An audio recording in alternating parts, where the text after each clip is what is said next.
I'm Olaiwaju Adeni, and this is Tech Passion Special.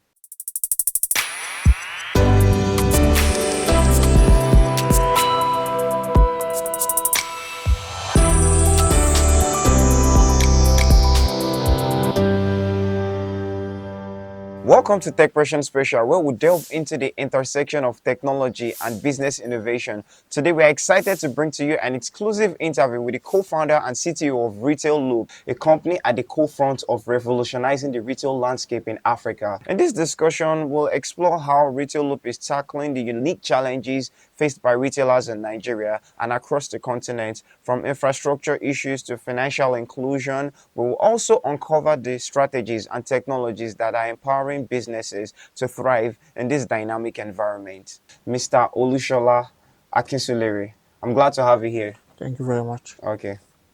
Can you provide an overview of the current state of the retail technology industry in Africa? Um, so over the last couple of say decade, we have had several game players in the markets from Jumia, from Konga, from more recently the likes of Chowdeck and Jumia Food. So recently, some of them have backed up because of the challenges and intricacies of building a retail business in Nigeria. So for us at retail, what we try to do is to provide infrastructure that powers those companies. So we want to do APIs, we want to do warehousing, we want to do inventory management and the like. So we want to power those industries or power those companies that supply those that are playing that market basically. You mentioned something about APIs. Yeah. Can you tell our audience what that is? So APIs are a way to like integrate with several other. So once we came into the market, we noticed that several other companies have built their own inventory management system. So in that sense, we want to like create a single API where we can source from different inventory management solutions. So we can integrate those solutions into our own API, our own infrastructure. So in that sense, we have a holistic overview of the type of um, inventory management that plays in this retail space. So um, we have modularized,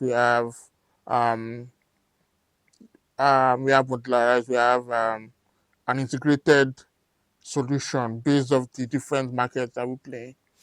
Interesting. So I'm curious about the strategies. Like, what strategies have been effective in encouraging the adoption of e-commerce among retailers in Nigeria and Africa? Well, we can't do retail without payments. So and we can't do retail without payments. We can't do retail without internet penetration. So the idea is now internet penetration has there's now people are more likely to use internet. So in that scenario, we have banks that also all these new banks like MoneyPoint, OP, and the likes that have penetrated the market. So there's a bit of trust now with e-commerce solutions. So in that sense, we have gained a little. In e-commerce is being trust. There's a escrow payment that allows you to do that allows a middleman between sellers and buyers. So that has basically put a game changer into the market. So in that scenario, we have had different companies coming to the market to play different roles, basically. So, how do stores deal with the physical problems that many African countries, like slow internet and poor logistics? Okay. So for slow internet, we are still in the era of 5G that is still penetrating the Nigerian market. So in that scenario, we are still getting there. So we have not fully solved the slow internet penetration for emerging markets. So for logistics is a very hard problem to solve. Even the light of child X having will still tell you they have issues with solving logistics problem, even after they've raised like $2.5 million. So in that scenario, is is a year by year basis on how we can improve on how these solutions can help these companies or solve logistics problem basically. So, what I'm getting from that is you have to be innovative when trying Yeah, to solve this thing, and definitely. it's a constant It's a thing. It's not constant something change. that It's a can be done constant once. change. Yeah, it's a I constant see. change. My next question is for the small businesses, small and medium-sized businesses, the SMEs in Africa. How do retail technology solutions help the economy grow and give me people more power? So one of I would say one of the problems we noticed when we launched Retail Loop was helping these small and medium sized Hmm. businesses manage their operations. So you can think of a small and medium sized business like using paper and biro and has staff of over 15 people. Now there will be theft, there will be operational challenges. So if you can automate gradually a bit of how you do the operations of that business, most likely you help them grow, if not scale times 10. Okay. How can new technologies help small stores and producers reach more customers in their own country and around the world? Now, at Little Bosso, we have this package where we do branding for people that are constantly using the application. So one of the issues we tried to solve was, one of the questions they were asking was, how would they get more visibility on their sales? Hmm. So aside using the app, we also want to get more visibility of sales. So we have a package where we do branding, we do marketing for specific people that pay for branding and marketing. So in that scenario, they can expose their market to the other wider audience. Because so many people in Africa don't have cell phones. Yeah. I was wondering, like, what mobile specific options are there to help stores better connect with their customers? Well, there's something we're trying to build in the pipeline. We call it self checkout. Self So checkout. self checkout.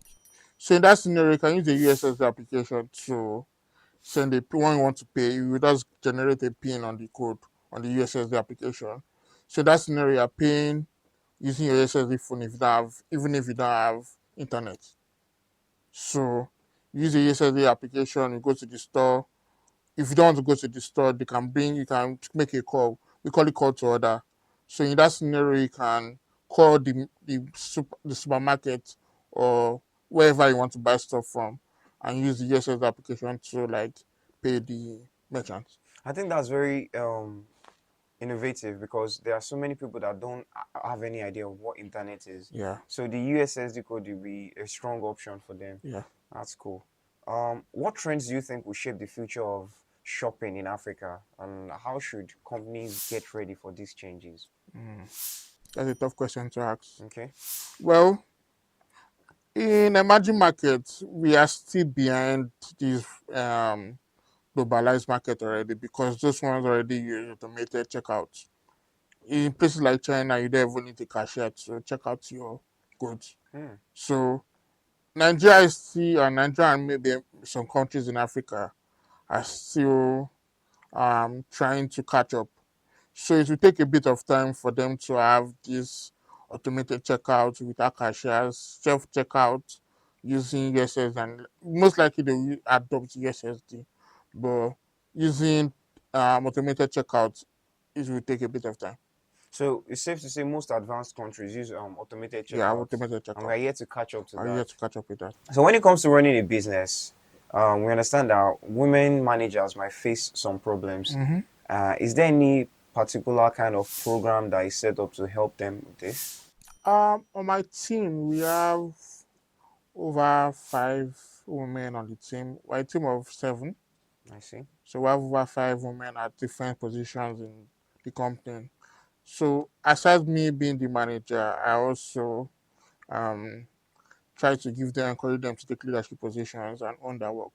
So in this tech is mainly male dominated, and Yes. for you to see a woman working in tech and working as either a backend developer, product manager, it takes a bit of grit to like overcome those barriers and say you want to do all those type of things.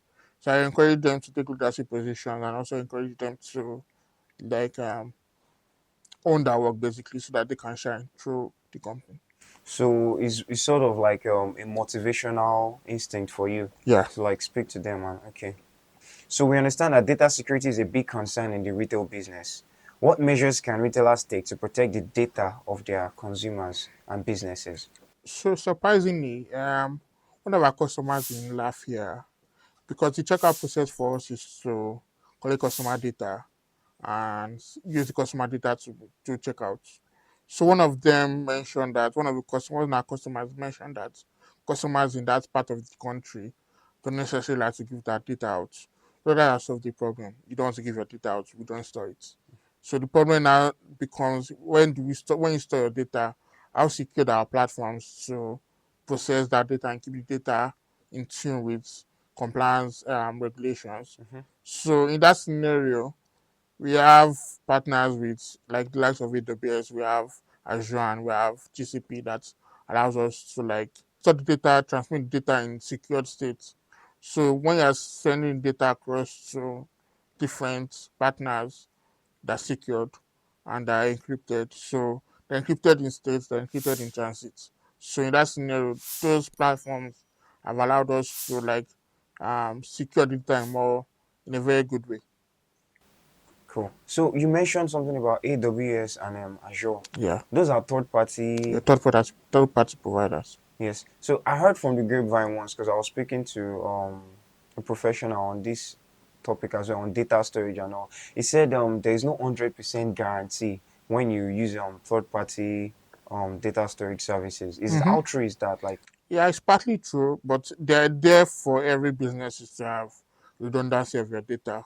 So you can store your data on one data center, set another data center to reduce the risks at which there was an incident that happened recently where I think GCP deleted the company's data storage. oh, So yeah, so they had, funny enough, they had backups in different data centers. So the idea is to build redundancy across your data, so that it's easier for it to not rely. We don't necessarily rely on only one partner. So that scenario is reducing the risks of having to have data loss basically.